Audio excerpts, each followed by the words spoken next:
투자 판단의 최종 책임은 투자자 본인에게 있습니다. 안녕하세요. 오늘 저희가 아주 흥미로운 기업 하나를 좀 깊게 들여다보려고 합니다. 바로 인투이티브 머신스, 나스닥 티커는 LUNR인데요. 네, 안녕하세요.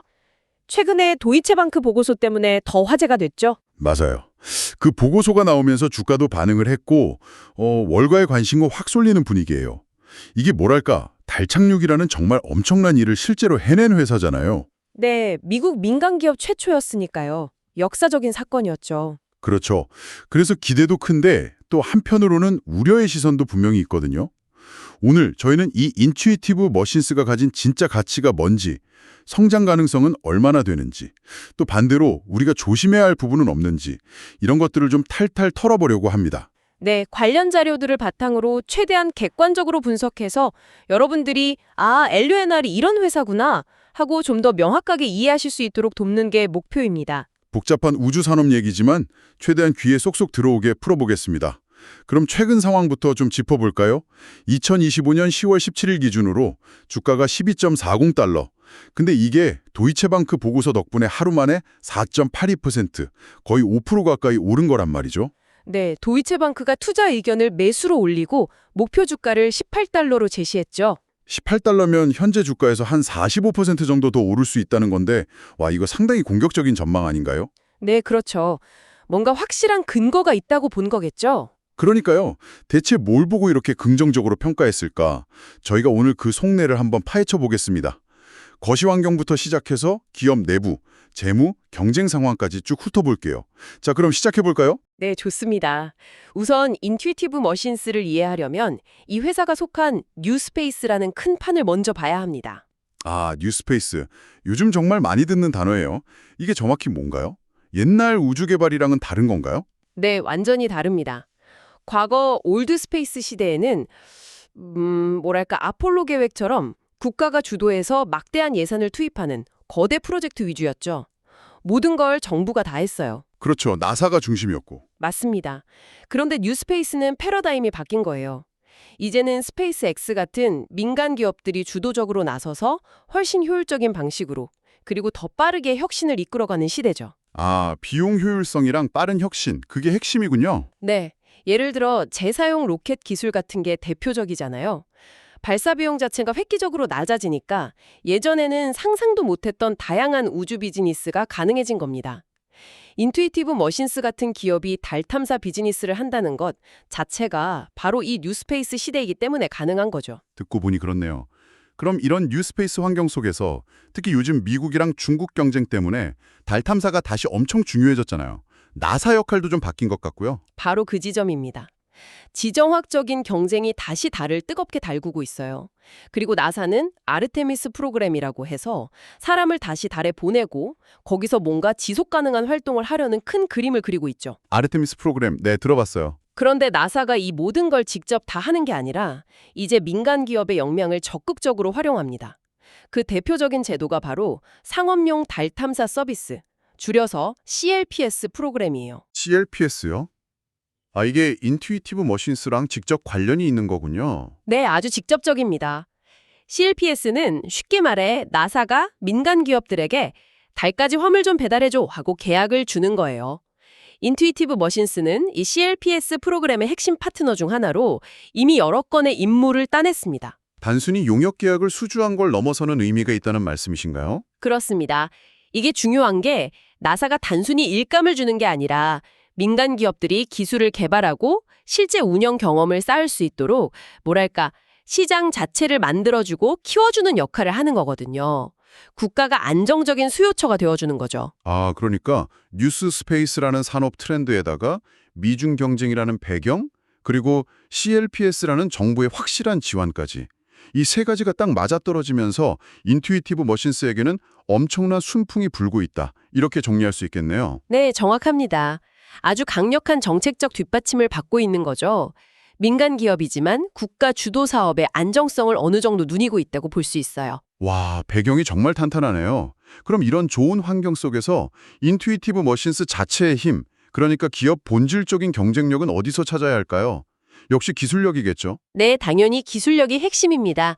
그 중심에는 자체 개발한 달 착륙선 노바-C가 있고요. 노바씨, 그 착륙선 이름이죠? 맞습니다. 그리고 이 기술의 가능성을 세상에 확실하게 보여준 게 바로 2024년에 있었던 IM-1 미션의 성공이죠. 아, 맞아요. 미국 민간 기업 최초로 달 착륙 성공. 그때 뉴스에서 많이 봤어요. 정말 대단했죠? 네, 역사적인 순간이었죠. 정말 어려운 걸 해낸 겁니다. 근데 그때 착륙선이 약간 옆으로 기울어져서 착륙했다는 얘기도 있었잖아요. 그래서 뭐 완벽한 성공은 아니었다 이런 비판도 좀 있었던 것 같은데요. 네, 맞아요. 착륙 과정이 아주 매끄럽지는 않았습니다. 착륙 직전에 항법 센서 문제 같은 게 좀 있었고, 그래서 최종적으로는 약간 기울어진 상태로 착륙했죠. 이건 달 착륙이라는 게 여전히 얼마나 어렵고 예측 불가능한 도전인지를 다시 한번 보여주는 사례였습니다. 그렇죠. 아무리 기술이 발전해도 우주는 우주니까요. 하지만 여기서 우리가 간과하면 안 되는 게 있습니다. 그건 바로 그런 어려움 속에서도 실제로 달 표면에 성공적으로 착륙을 시켰다는 그 경험 자체의 가치입니다. 아, 결과적으로 성공했다는 그 사실 자체가 중요하다. 네, 완벽하지 않았기 때문에 오히려 더 많은 걸 배웠을 수도 있어요. 그 과정에서 얻은 수많은 실제 데이터, 예상치 못한 문제에 대처했던 노하우 같은 것들이요. 이건 다음 미션, 그러니까 IM-2나 IM-3의 성공 가능성을 높이는 정말 귀중한 자산이 됩니다. 책상에서는 절대 얻을 수 없는 거죠. 듣고 보니 그러네요. 실패 가능성 속에서 얻은 교훈의 가치랄까? 맞습니다. 그리고 그 경험을 바탕으로 지금 IM-2, IM-3 미션을 계속 준비하고 있잖아요. 이게 중요합니다. 한 번으로 끝나는 게 아니라 계속 도전을 이어가고 있다는 것. 그리고 또 하나 눈에 띄는 게 나사로부터 CLPS 계약을 한 번이 아니라 여러 번 따냈다는 점이에요. 이건 어떤 의미로 봐야 할까요? 그냥 일감을 많이 받은 건가요? 그 이상입니다. 나사의 계약을 반복해서 수주한다는 건 단순히 매출 실적 이상의 의미를 가져요. 나사는 굉장히 기준이 까다롭거든요. 그 기준을 계속 통과했다는 건 인투이티브 머신스의 기술력과 프로젝트 관리 능력을 나사가 신뢰하고 있다는 강력한 증거입니다. 일종의 품질 보증 마크 같은 거죠. 아, 나사 인증 마크. 네. 그리고 이게 중요한 이유는 후발주자들이 쉽게 따라오기 힘든 강력한 경제적 해자를 만들어주기 때문입니다. 경제적 해자요? 성 주변에 파놓인 연못 같은 거 말씀하시는 거죠? 맞습니다. 비유하자면 그렇죠. 새로운 경쟁자가 우리도 탈착륙선 만들었어요 하고 나타나도 이미 나사로부터 여러 번 검증받고 실제 성공 경험까지 있는 인투이티브 머신스를 넘어서기가 쉽지 않다는 겁니다. 고객 입장에서는 당연히 검증된 쪽을 선호할 테니까요. 이게 바로 강력한 진입 장벽이 되는 거죠. 그렇군요. 단순한 기술력뿐 아니라 신뢰와 경험이라는 무형의 자산이 쌓이는 거네요. 아, 그리고 최근에 키네텍스라는 회사를 인수했다는 소식도 있던데요. 이것도 이런 기술적 해자를 더 깊게 파려는 움직임으로 봐야 할까요? 네. 아주 중요한 포인트입니다. 키네트렉스 인수는 정말 전략적인 행보예요. 어떤 회사인데요, 그 키네트렉스가? 키네트렉스는 우주 항법 소프트웨어 전문 기업입니다. 특히 달이나 그보다 더 먼 심우주로 가는 우주선의 경로를 아주 정밀하게 계산하고 유도하는 기술, 그리고 여러 위성을 동시에 추적하고 관제하는 능력에 상당한 강점을 가진 회사예요. 와, 그럼 착륙선 기술에 더해서 우주 공간에서 길을 찾고 운영하는 능력까지 갖추게 되는 거네요. 바로 그겁니다. 이번 인수는 단순히 외부 기술을 사오는 차원을 넘어서요. 인투이티브 머신스가 착륙선이라는 하드웨어뿐만 아니라 우주 공간에서의 정밀한 운영 능력, 즉 소프트웨어와 서비스 역량까지 내재화하겠다는 의지를 보여주는 겁니다. 이걸 어려운 말로 수직적 통합 전략이라고 하죠. 수직적 통합. 아, 생산 과정이나 서비스 단계를 회사가 직접 다 갖추는 거요? 네, 맞습니다. 착륙선 제작부터 발사 조정, 달까지 가는 항법, 착륙, 그리고 그 이후의 운영까지 상당 부분을 직접 컨트롤하겠다는 거죠. 이게 왜 중요하냐면 앞으로 사업을 확장하는 데 굉장히 유리하기 때문입니다. 예를 들어 달 궤도에서 뭔가 서비스를 제공한다거나 더 먼 심우주 탐사를 지원한다거나 아니면 위성 통신망 같은 걸 관리하는 사업으로까지 나아갈 수 있는 발판을 마련한 셈이죠. 와, 단순히 달에 짐 배달하는 회사가 아니라 훨씬 더 큰 그림을 그리고 있는 거네요. 우주 운영 서비스 기업으로 진화하려는 포석이다. 이렇게 볼 수 있겠군요. 네, 저는 그렇게 해석합니다. 단기적인 미션 성공도 중요하지만 이런 장기적인 비전과 전략적인 움직임도 눈여겨봐야 합니다. 알겠습니다. 기술력, 나사와의 관계, 그리고 장기적인 비전까지는 상당히 좋아 보이는데요. 그럼 이제 투자자들이 가장 궁금해할 만한 부분, 바로 돈 문제로 넘어가 보죠. 재무 상태는 어떤가요? 성장은 하고 있다는데 아직 적자라는 점이 좀 걸리거든요. 네, 그 부분을 솔직하게 봐야죠. 2025년 2분기 실적을 보면 매출은 5,030만 달러를 기록했어요. 작년 같은 기간보다 21% 늘어난 거니까 성장세는 분명히 있습니다. 21% 성장, 나쁘지 않은데요? 네, 성장률 자체는 괜찮죠. 하지만 문제는 수익성입니다.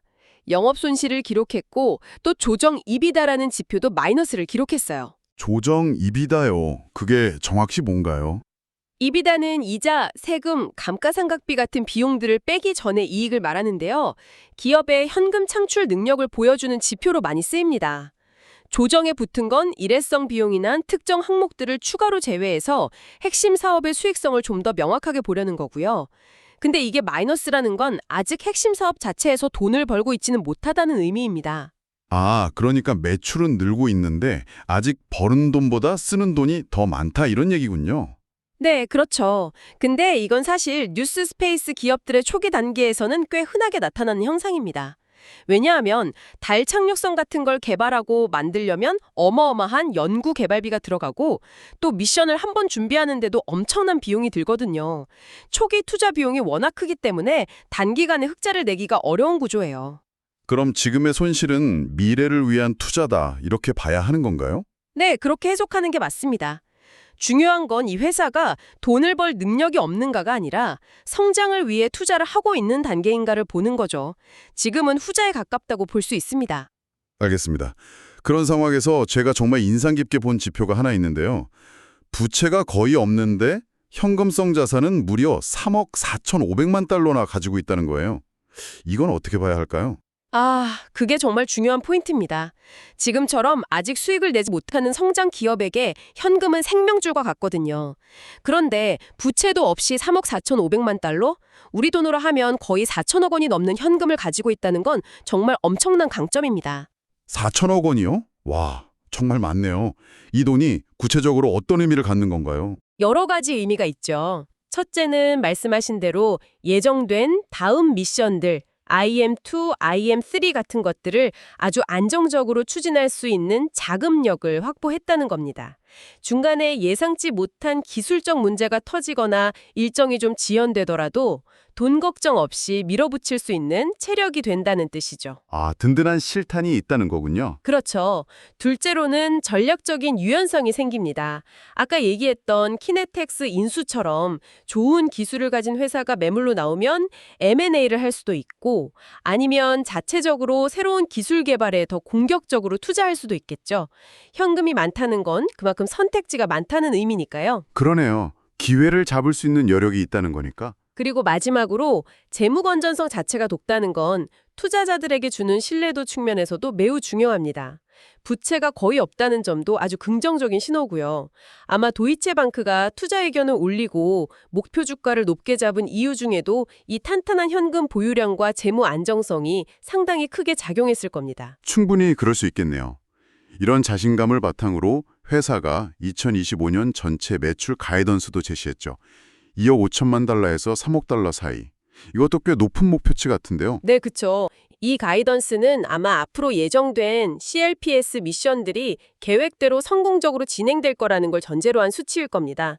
그만큼 회사가 자신들의 기술력과 계약 이행 능력에 대해 자신이 있다는 걸 보여주는 거죠. 물론 이 가이던스를 달성할 수 있을지는 앞으로 실제 미션 결과에 달려 있겠지만요. 맞습니다. 가이던스 달성 여부는 계속 지켜봐야 할 중요한 변수입니다. 자, 그럼 이제 경쟁 환경 얘기를 좀 해볼까요?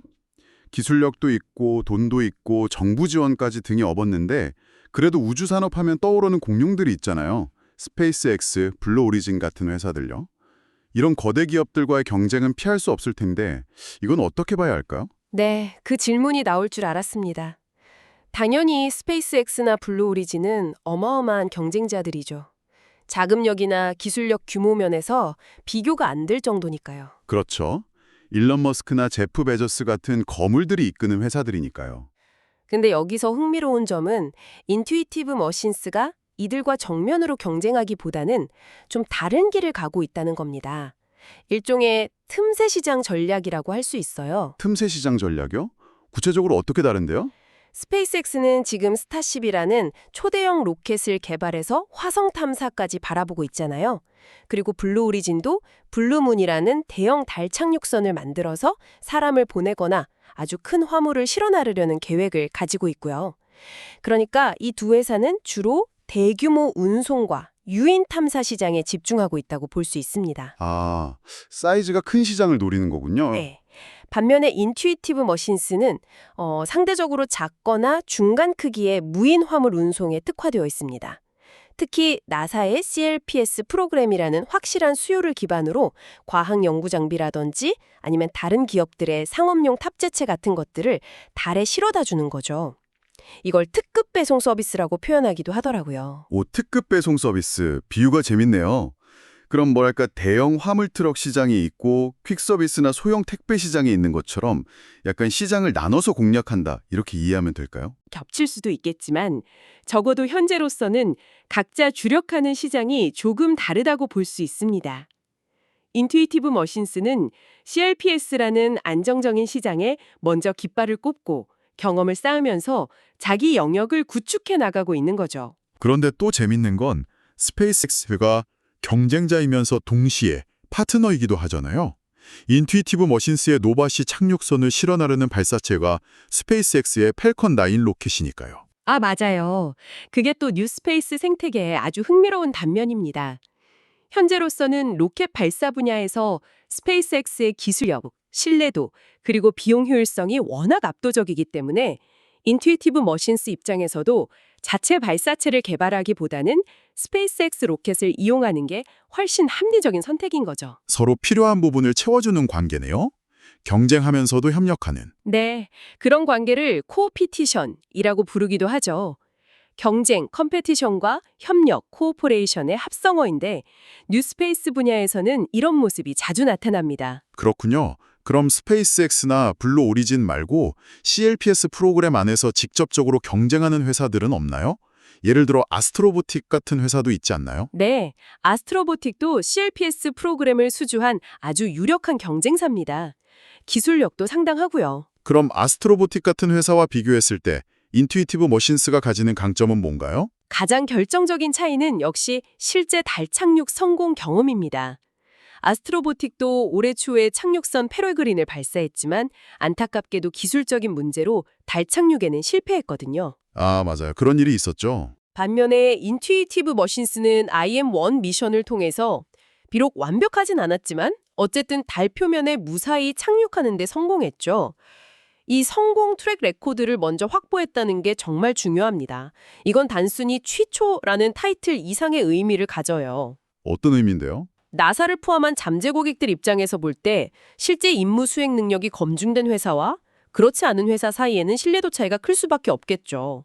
앞으로 추가적인 CLPS 계약을 따내거나 혹은 상업 고객을 유치하는 경쟁에서도 인투이티브 머신스가 훨씬 유리한 위치에 서게 되는 겁니다. 아마 돌체ban크가 LUNR의 주가가 경쟁사 대비 저평가되었다고 본 이유 중 하나도 바로 이 성공 경험의 가치를 높게 평가했기 때문일 겁니다. 확실히 실제 성공 경험만큼 강력한 증명은 없겠네요. 하지만 그렇다고 안심할 수는 없겠죠. 블루 오리진도 착륙선 개발에 속도를 내고 있을 거고 아스트로보틱도 다시 도전할 테고요. 경쟁 환경은 계속 변할 텐데요. 물론입니다. 방심은 절대 금물이죠. 우주산업은 워낙 기술 변화가 빠르고 예측 불가능한 변수가 많아서 지금의 경쟁 우위가 언제까지 지속될지는 아무도 장담할 수 없습니다. 블루 오리진의 블루문 착륙선이 성공적으로 개발되거나 아스트로보틱이 다음 미션에서 성공한다면 경쟁 구도는 또 달라질 수 있겠죠. 그럼 인투이티브 머신스가 현재의 리더십을 유지하고 더 성장하려면 뭐가 필요할까요? 결국은 꾸준함인 것 같아요. 지속적인 기술 혁신을 통해서 착륙 성공률을 높이고 안정성을 확보해야 하고요. 예정된 IM-2, IM-3 미션들을 성공적으로 완수해서 기술력과 신뢰도를 계속해서 증명해야 합니다. 그리고 나사와의 파트너십을 더욱 공고히 하는 동시에 장기적으로는 상업 고객 비중을 늘려서 특정 고객에 대한 의존도를 낮추는 노력도 필요하겠죠. 네, 끊임없이 노력하고 증명해야 하는 길이네요. 자, 그럼 이제까지 나온 이야기들을 종합해서 인투이티브 머신스의 미래를 한번 전망해 볼까요? 도이체방크가 매수 의견의 목표 주가 18달러라는 꽤 높은 평가를 내렸는데 그 배경에는 결국 앞으로 다가올 성장 촉매제들에 대한 기대감이 크게 작용하고 있다고 봐야겠죠? 네, 그렇습니다.